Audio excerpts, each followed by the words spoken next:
I'm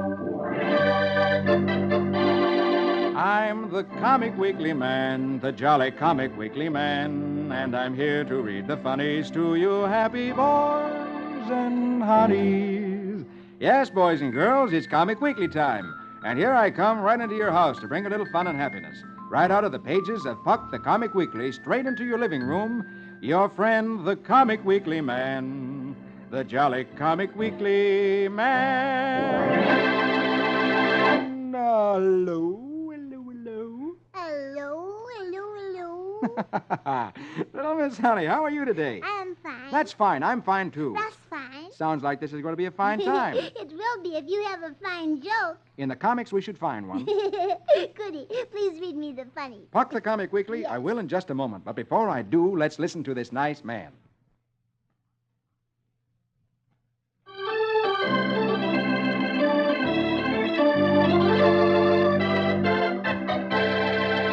Now, here we go with Puck the Comic Weekly. And at the top of the first page, there's little old Snookum. Yes, but could we turn over the page to Flash Gordon? It's so exciting, I just can't wait. Why, sure we can, because Zarkov, Flash's friend, has come in the rocket ships from Mongo. Just in time to save Flash. Uh-huh. And Zinn had escaped with the machine by which he controls the zombies. And they were just about to overpower Flash when Zarkov came. Well, I wonder whether Flash and Zarkov will capture Zinn now, so let's please read. Since you said please, we will read Flash Gordon. Riga-riga-doon-doon, Zaskamatash. Let's have music for heroic Flash.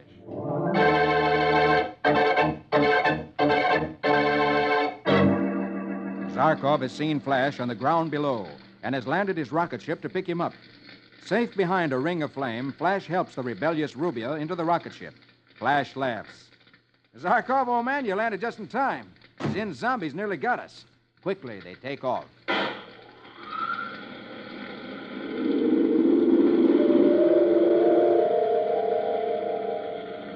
They zoom to the volcano crater where Dale was hiding. As Flash steps out of the ship, Dale throws her arms around him, almost weeping with joy. She tells him she was afraid he was caught in the fire caused by the bombs dropped by Zarkov. Flash chuckles. Well, I did have a pretty hot time of it. Dale then sees Rubia, whom Flash has brought along. She asks what she's doing here. Rubia answers that Flash just couldn't bear to lose her, which makes Dale jealous. When Flash sees the two women beginning to argue, he frowns last picture top row. We've no time for such nonsense. Our job is to catch Zinn. And they get in the ship and take off.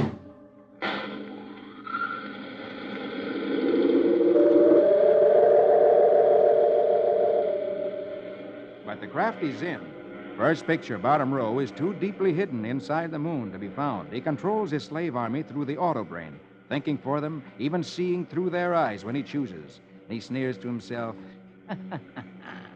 Flash, you're searching in the wrong place. Then he sees that Flash is raiding his laboratory. But instead of preventing the men he controls with the machine from going within range of the dropping bombs, Zinn, reckless of human life, sends his robots to certain doom directly into the area where the bombs are dropping, hoping that one man will live long enough to get to Flash. But Flash from above in his rocket ship sees the poor men marching into the area and being killed, and he orders, "Don't shoot the poor fellows. We'll use coma smoke."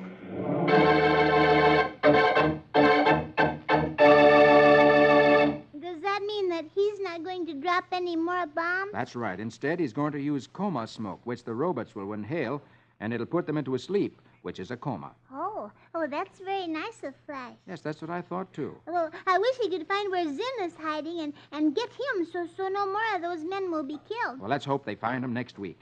Well, now, how would you like to read Dick's adventures? Oh, I'd love to, because Dick has been with Paul Revere in the early days of America. And remember last week, he and Paul Revere made a fast ride on horseback to a town called Lexington. And do you remember they were yelling, "The British are coming, the British are coming," and the people got out of bed in their nightshirts. Yes, and right in the middle of this dream, Dick woke up. Well, maybe he'll go to sleep again and have another exciting dream. So let's read, because they're so exciting. Well, let's find out now. So here we go on page 3 with Dick's Adventures in Dreamland. And say the magic words with me. Rickety-pack, kazak, kazik. Let's have music for Adventurous Dick.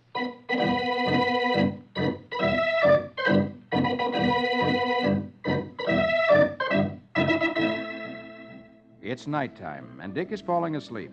His father hears him mumbling and says, "I thought I just heard him say George Washington." And then Dick drops off to sleep. And in his dreams, he goes back.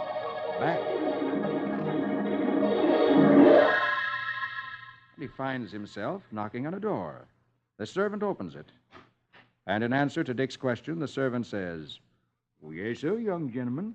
This is the George Washington plantation. Any name to give Mr. Washington?"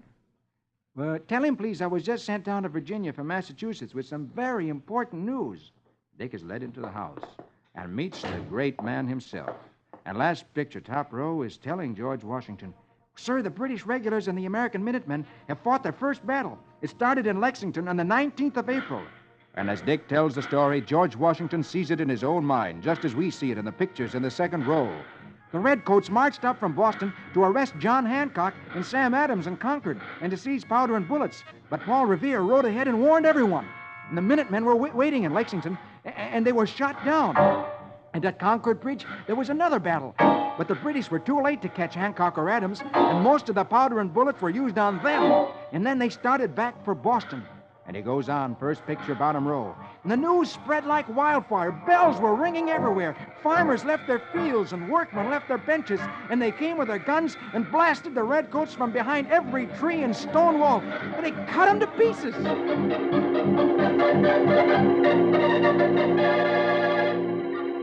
And as Dick finishes telling his story, the servant comes into the room, followed by a tall, distinguished-looking man. The servant announces, "Mr. Thomas Jefferson to see you, sir." And as Dick sees the great Thomas Jefferson, the man who wrote the Constitution of the United States, one of America's greatest patriots, he exclaims, "Gosh!"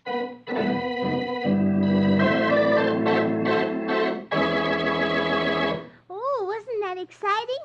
The Americans chased the British back. Very exciting, because the Americans were only farmers and the British were a large army. Yes. I wonder what Thomas Jefferson has come to see George Washington about. Next week, we'll find out. Oh, I can hardly wait. You know, there's so many famous men in this story. There's Paul Revere and George Washington and Thomas Jefferson. I wonder who else will be in this story. Well, if you'll be here every Sunday, maybe we'll find out. Oh, I certainly will. Oh, look, here's Rusty Riley right below Dick's adventure. Yes, he's back home safe and sound again after his exciting adventure, and he and Tex are talking about it. Oh, I'd like to hear what they're saying, so please read. All right, here we go with Rusty Riley. Gallop and run till the road is dusty. Give us music for his horse and Rusty.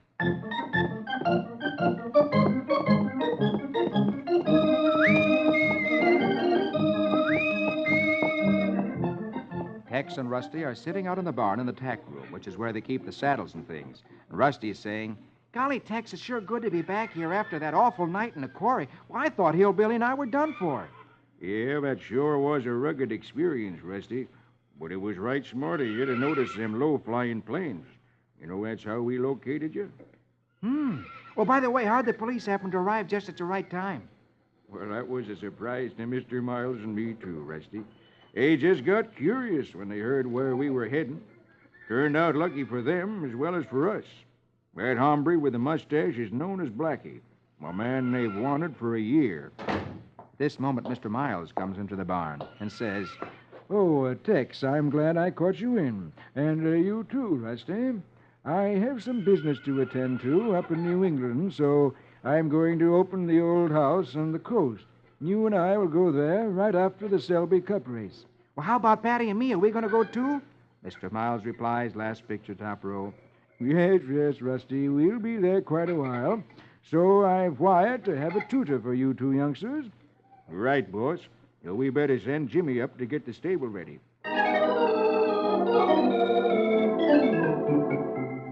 First picture, next row. As Rusty's packing, he asks his little friend, Patty, "Hey, have you ever been up there, Patty? Where is it?" Patty tells him that it's a wonderful place called Shark's Neck, and that he'll just love it, that there are boats and fishing and everything. Rusty's eyes light up at the thought of going to this wonderful place. Meanwhile, many miles away, on the New England coast, a cantankerous-looking old man called the Squire is reading the telegram he has received from Mr. Miles announcing that they're coming. And he says to himself, This telegram for Miles poses a bit of a problem. I might even say nuisance. Well, I better talk this over with the captain. Last picture, he's down by the boatyard talking to a bearded old fellow who's a sea captain, saying, Captain, I have some disturbing news. Quentin Miles is coming up to occupy his house on Shark's Neck. This is a severe blow to our activities.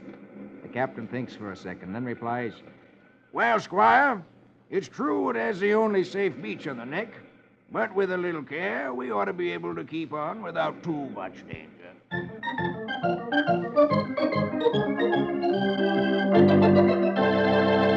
What does he mean? We ought to be able to keep on without too much danger. I think they don't want anybody to know what they're doing. Oh, do you think they're doing something bad? I really think so. And Mr. Miles and Tex and Rusty are coming there? Yes? Uh-oh, more trouble. I'm afraid so. And I think we'll find out something about it next week. Goody. Now can we find out what's happening with Roy Rogers? He's in trouble, too. Yes, you bet he is. He was on his way to help a friend of his. And then he saw some wild horses running away, and he saw a man who was going to shoot one of them. And Roy jerked the gun right out of his hand. Then a minute later, another of the crooks had flicked a lasso over Roy's head, and Roy found himself tied up. So let's find out what the crooks are going to do to Roy. All right, turn over the page. And there on the top of page 5 is Roy Rogers, king of the cowboys. Hi-yip-hi-yo. Now here we go with Roy and Trigger. Hi-yip-hi-yo.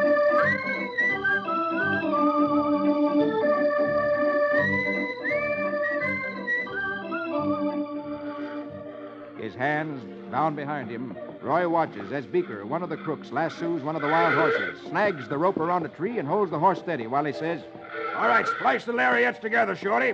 This wild Mustang's going to give Rogers a joyride.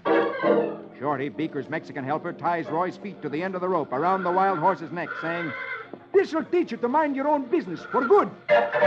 And they let the wild horse go, last picture top row. And he gallops off, dragging Roy on the ground behind him.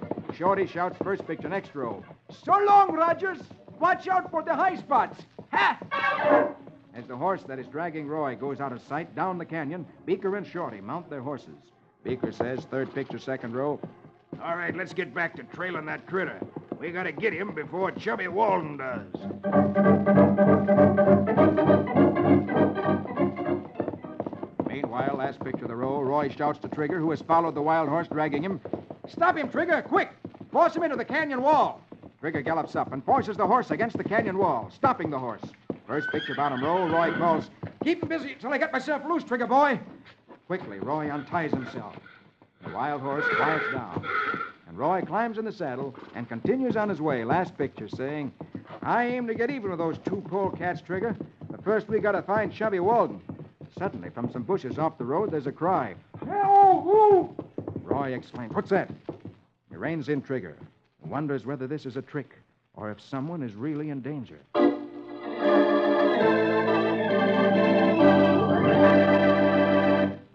Do you think that it's someone in trouble? I'm afraid the only thing to do is to wait until next week to find out. Well, I hope that next week Roy does catch those two crooks and just fixes them good for what they did to him. I feel the same way, and I think he will. Good. Now, how would you like to read Donald Duck? Oh, I just love it, please. Very well, then, turn over the page, and there in the middle of page 7, under Barney Google and Snuffy Smith, is Donald Duckle, and I'll read him in just a moment. But first, here's that nice man again with something interesting to say.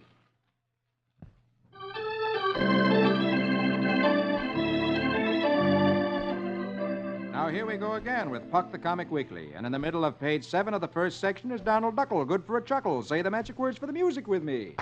Squeege 'em, chiddly chick-chack. Let's have music to fit a quack-quack.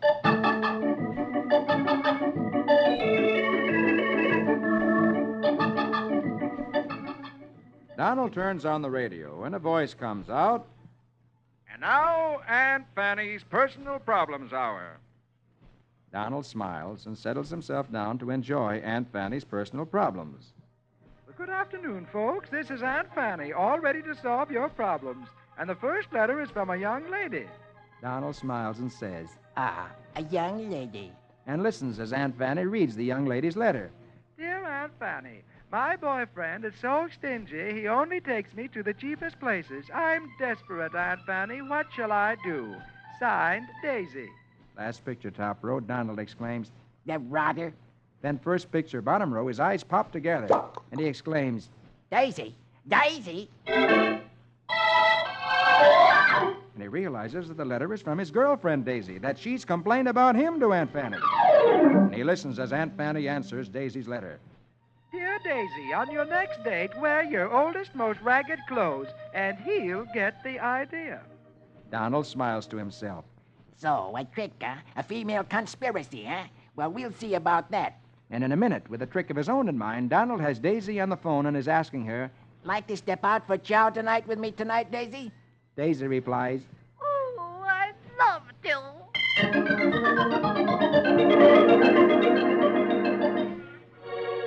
Last picture, Donald dressed in his very best clothes, and Daisy dressed in her very worst clothes, enter a beautiful high-class nightclub. Donald looks very pleased with himself, and Daisy looks very unhappy with herself. What a prob. And when the waiter sees Daisy, he looks just like this.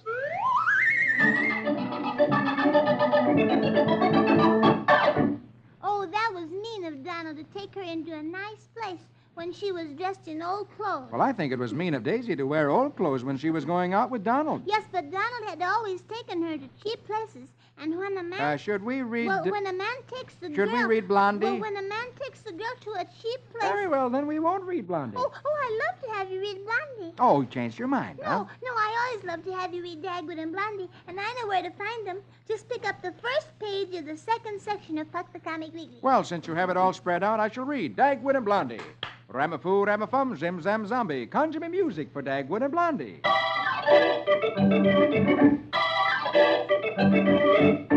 Herb Woodley's wife, in her bathrobe, has come over to Blondie's house, and she tells Blondie that Herb is working late, and she's scared to death in their house all by herself. Blondie says, Oh, you're welcome to sleep here, Tootsie. and upstairs they go. Blondie routs Dagwood out of bed and tells him, Dagwood, you go downstairs and sleep on the sofa so Mrs. Woodley can sleep with me. Dagwood climbs out of bed and goes downstairs. Last picture, top row, Dagwood settles down on the sofa. And he yells, Yo! Oh! The spring in this sofa is broken. It's cutting me to pieces. First picture, next row, Tootsie Woodley hands Dagwood a key, saying, Oh, here's our key, Dagwood. Go next door and sleep in our bed. A little later, Herb Woodley comes home, saying, Oh, man, I'm tired tonight. It's going to be good to get some sleep. He goes right upstairs, comes into the bedroom, turns on the light, and looks at the bed, and his hat pops off his head. He exclaims, Dagwood! and Dagwood says sweetly, Oh, yeah, your wife is sleeping over at our house with Blondie. By the time that Herb has gotten his pajamas on, Dagwood is sound asleep, making a terrible racket. Herb says angrily as he looks at Dagwood, I can't sleep with all that snoring. I'll go over to his house and sleep on his sofa. Over at Dagwood's house, Blondie and Tootsie, who have let Herb in, watch him as he settles down on the sofa. Blondie tells him, Herbert, you can't sleep on that sofa. It's broken. Oh, you're telling me. But Blondie solves the problem by saying, I'll go over to your house and sleep with Dagwood, and you two can sleep in our bed. But first picture, bottom row. No sooner have Herb and Tootsie settled down in bed, in Dagwood and Blondie's bed, than the 5 pups come into the room.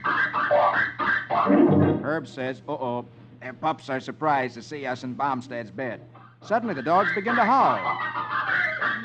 Last picture, Dagwood and Blondie stick their head out of Herb's window and yell, Shut those dogs up or I'll call the police. Herb and Tootsie stick their heads out of Dagwood's window and shout, They're your pups. And the pups stick their heads out of the window and howl and howl.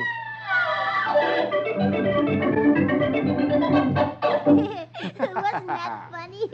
Everybody was getting in and out of bed and sofas, and then they finally end up with Dagwood and Blondie in Herb's house, and Herb and Tootsie in Dagwood's house. I think that's so funny. Yes, it certainly is. Well, now, how would you like to hear Uncle Remus and his Tales of Brer Rabbit? Oh, I'd just love to. Well, goody. Turn over the page past Jungle Jim and to the top of page 3. And here we go with Uncle Remus and his Tales of Brer Rabbit. Say the magic words with me. Hippity-hoppity, make it a habit to give us music for old Brer Rabbit.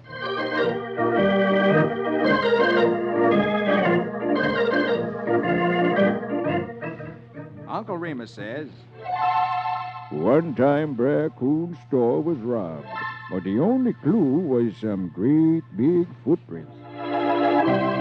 Yes, Brer Coon's store had been robbed, and right out in front, leading away from the open door, are big footprints in the mud. Brer Coon is telling the sheriff and Brer Rabbit. Yeah, he busted in during the night, but he only took sweet stuff, candy and sugar. The sheriff looks to where the footprints lead and says, And the footprints stop at the edge of the brush. Brer Rabbit scratches his head thoughtfully as he looks at the prints and says, Now, who can wear shoes that big? and he thinks and thinks. Somewhat later, Brer Rabbit is out in the woods talking to two little lizards, and he's saying, All I ask you to do, Brer Lizards, is to scout through the brush around here and see if you can find a pair of big boots.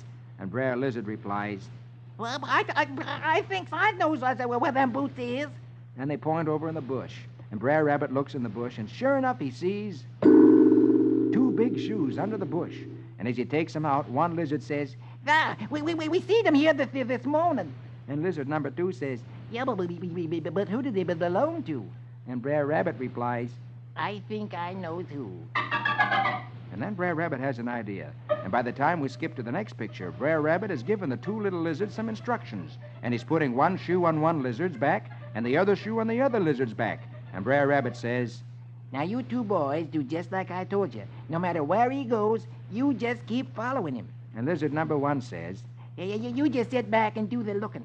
and lizard number 2 says, Yeah, but let's go.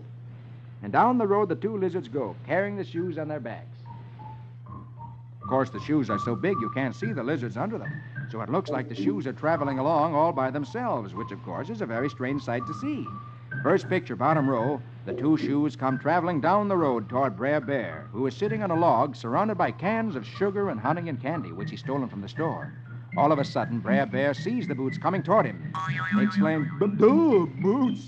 Duh, them boots there's walking and I ain't in them. and he gets to his feet and runs off down the road, hollering, Duh, they's chasing me. Duh, help. Duh, they's got ghosts in them. I confesses, I took them sweets. Duh, save me from them boots. The last picture, he runs right into town and skitters up a lamppost. So scared is he.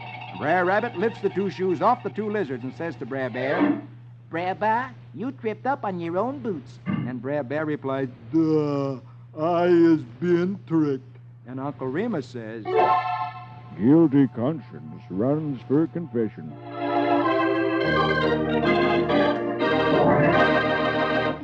Wasn't that a funny look on Brer Bear's face when he saw the two lizards coming toward him? Well, it certainly was, and I'm afraid Brer Bear's conscience got the best of him. Oh, I'm afraid so, too. I knew he was guilty. Well, now I'm afraid I'll be guilty if I don't read Prince Valiant to you. Yes, you certainly will. Very well, then, turn over the page. Go past the Comic Weekly Club, which I'm sure you follow every day. Oh, yes, in the daily newspaper besides the Sunday paper. And go past the Lone Ranger, across the page, past Little Oh, Iodine. you don't have to turn all these pages. You just go to the right to the last page. That's where Prince Valiant is. Oh, yes, and here we are on the last page of the second section with Prince Valiant in the days of King Arthur.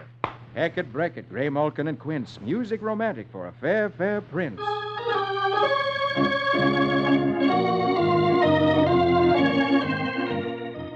After his battle with the bandits, in which he gave him a good whipping and set fire to their fort, Val meets some of the countrymen, good people who lead him to a ruined castle where a little old bald-headed man is found.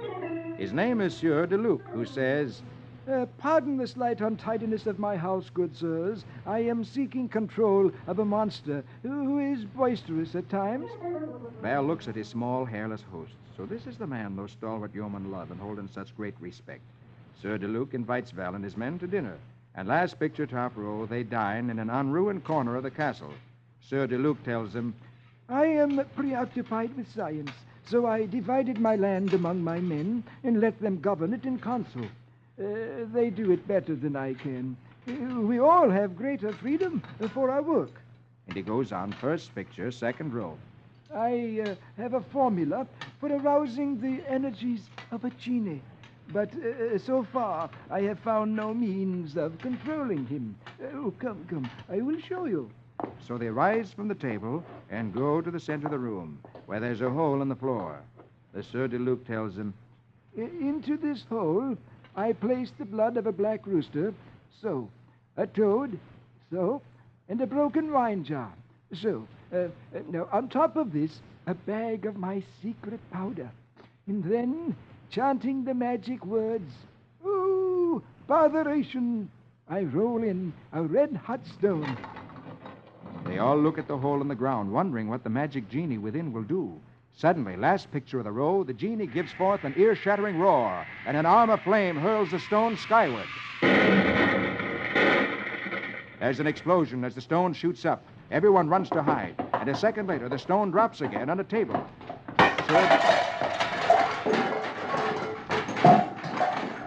The Sieur de Luc stands with folded hands, looking about him with a serene look on his face. First picture, bottom row. Val gets to his feet. But it takes much longer to get Eagle, Rufus, and young Arf to return from their hiding places where they had run in such a hurry. Last picture, as Val looks at the strange little man in amazement, the Sieur de Luc thumbs through a book as he looks at the castle, which he has ruined by his experiments, and he says, I am slowly reducing the formula. Next time, I shall leave out the toad.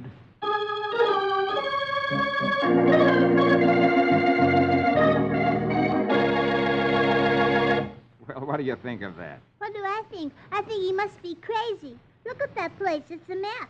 Yes, it is a mess.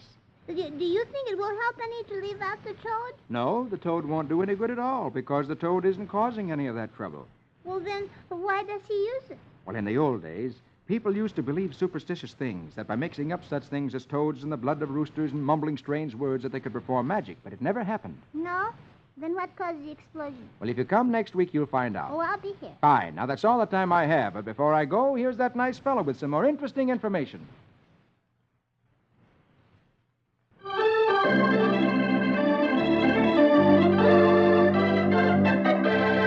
Well, honey, and all your boys and girls have got to go now. All right, Mr. Comic Weekly Man, but I'll be waiting for you next week. Okay, that's a date, and a date with all your boys and girls. Be sure to meet me with our little friend Miss Honey next week when I read Puck the Comic Weekly. For I'm the Comic Weekly Man, the jolly Comic Weekly Man. I'll be back to read the funnies to you happy boys and honeys. Don't forget, boys and girls, see you all next week. Your friend, the Comic Weekly Man, the jolly Comic Weekly Man.